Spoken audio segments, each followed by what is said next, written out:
News paper ఈ మనస్సాక్షి అంతా జ్యోతి ఈ రోజు రాలేదు, రేపు రాదు, ఎల్లుండి రాకపోవచ్చు.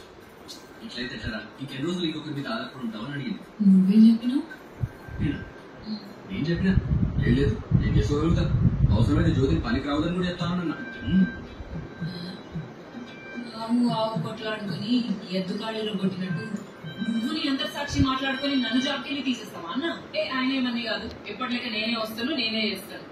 జ్యోతి, నేను ఇక నా పని చేసుకుంటాను ఫిక్స్ అయ్యాను.